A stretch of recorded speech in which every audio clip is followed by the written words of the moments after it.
The books of 1st and 2nd Kings. Although they're two separate books in our Bibles, they were originally written as one book telling a unified story that continues on from the book of Samuel that came before it. So David has unified the tribes of Israel into a kingdom, and God promised that from his line would come a messianic king who would establish God's kingdom over the nations and fulfill the promises made to Abraham. So the book of Kings tells the story of the long line of kings that came after David, and none of them lived up to that promise. In fact, they run the nation of Israel right into the ground. The book is designed to have 5 main movements. The story begins and ends focused on Jerusalem, first with Solomon's reign and the construction of the temple, and then in this last section ending with Jerusalem's destruction and Israel's exile to Babylon. And the story leading up to this tragedy is what makes up the center 3 sections, which explain how Israel split into 2 rival kingdoms, how God tried to prevent the corruption of Israel by sending the prophets, and how exile became the unavoidable consequence of Israel's sin. The book opens with 2 chapters about the kingdom passing from the aging David to his son Solomon. And David's final words to Solomon, they're very similar to those of Moses and Joshua and Samuel to the people. It's a call to remain faithful to the commands of the covenant and to give allegiance to the God of Israel alone. But David's words ring somewhat hollow here because David and Solomon then go on to conspire how they're going to consolidate this new kingdom through a whole series of political assassinations. It's not off to a great start. Solomon's brightest moment comes when he asks God for wisdom to lead Israel, and he even completes David's dream to make a temple for the God of Israel. Here the story actually stops and describes the design of this temple in detail, just like the tabernacle design in the Torah. There's all these gold and jewels and depictions of angels and fruit trees. It's all symbolism echoing back to the Garden of Eden. It's the place where heaven and earth meet, where God's presence dwells with his people. But no sooner does Solomon finish the temple that he makes some really horrible choices and the kingdom falls apart. He starts marrying the daughters of other kings, hundreds of them, for political alliances. And then he adopts their gods and introduces the worship of those gods into Israel. Solomon then accumulates huge amounts of wealth. He builds a huge army. He even institutes slave labor for all of his building projects. Now, if you go back to the Torah and look at God's guidelines for Israel's kings in Deuteronomy 17, Solomon is breaking every one.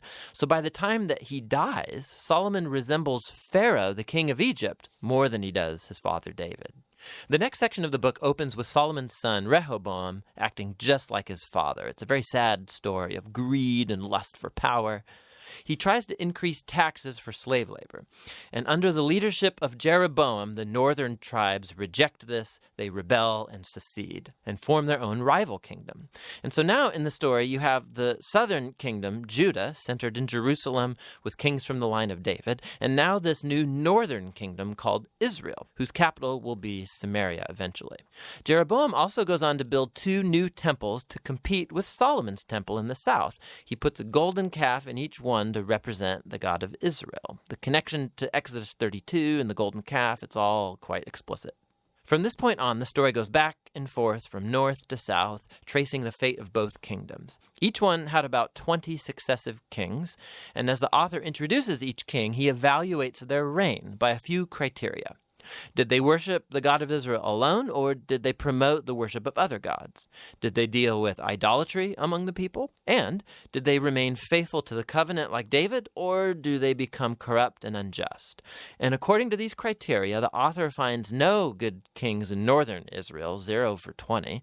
And then in southern Judah, only 8 out of 20 get a positive rating, which connects to another huge purpose in this book, and that's to introduce the role of the prophets, key figures in Israel's history. So in the Bible, prophets were not fortune tellers.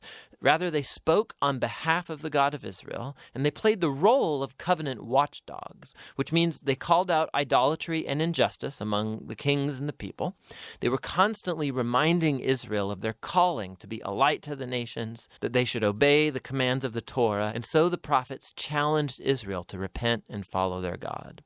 In these center sections for each king, God then raises up prophets to hold them accountable. And the most prominent prophets are the northern ones, Elijah and his disciple Elisha, right here in the center of the book. Elijah was a wild man of a prophet living out in the desert, and his arch nemesis was the northern king Ahab and his Canaanite wife Jezebel. Together, these two had instituted the worship of the Canaanite god Baal over Israel. And so in a famous story, Elijah challenged 450 prophets of Baal to a contest to see which god was real. So they both build altars and pray to their gods, but only the God of Israel answers with fire. After this, Ahab uses his royal power to murder an Israelite farmer and then steal his family's vineyard. And Elijah again confronts Ahab's injustice, and he announces the downfall of his house. Elijah eventually passes the mantle of his prophetic leadership to a young disciple named Elisha, who asks for 2 times the authority of Elijah. And what's fascinating here is how the author, he's recounted 7 miraculous feats for Elijah, and then he offers stories of 14 acts of power from Elijah. Both prophets were clearly remarkable men, and they played the same role, confronting Israel's kings for idolatry and injustice. And ultimately, they were unsuccessful in turning Israel back from apostasy. In the next section, the northern kingdom is rocked by a bloody revolution started by a king named Jehu, who destroys Ahab's family. And although Jehu was at first commissioned by God, his violence just gets out of control, and it creates the spiral of political assassinations and rebellions from which Israel never recovered. Coup follows coup after Jehu, and each king follows other gods, allows horrible injustice. It all leads up to 2 Kings chapter 17. The big bad empire of Assyria swoops down and takes out the northern kingdom altogether.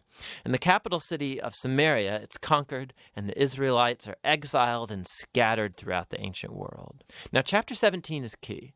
The author stops the story and offers this prophetic reflection on what's just happened. He blames the downfall of the northern kingdom on the idolatry and covenant unfaithfulness of Israel and its kings. And so, God has allowed them to face the consequences of their decisions. The final movement of the book tells the story of the lone southern kingdom. And here we meet some very heroic kings, like Hezekiah, who trusts God when the armies of Assyria come knocking on Jerusalem's door, or Josiah, who discovers this lost scroll of the Torah in the temple. So he starts reading it, he's convicted, and he institutes religious reforms to remove idolatry and Canaanite influences from the land. But Judah is just too far gone. The king, right in between these two, Manasseh, he's the worst by far. So he not only introduces the worship of idol statues into the Jerusalem temple, he also institutes child sacrifice. And so God sends prophets to say, the time is up. Israel has reached the point of no return. The final chapters tell the story of the Babylonian Empire coming to invade Jerusalem, destroy the temple, and carry the people and the royal line of David off into exile. And so the story ends leaving us wondering, is God done with Israel? Is he done with the line of David? Well, the final paragraph zooms about 40 years forward into the exile, and it tells a very odd story. It's about Jehoiakim, a descendant from David, who would have been king if he was back in Jerusalem. And the king of Babylon releases him from prison and invites him to eat at the royal table for the rest of his life, and the book ends. So it's not much, but it's a story that gives a glimmer of hope that God has not abandoned the line of David. So the question now is, how is God going to fulfill his promises to Abraham, to David? How is he going to bless the nations and bring the Messianic kingdom? And to answer those questions, you have to read on into the wisdom and the prophetic books. But for now, that's the Book of Kings.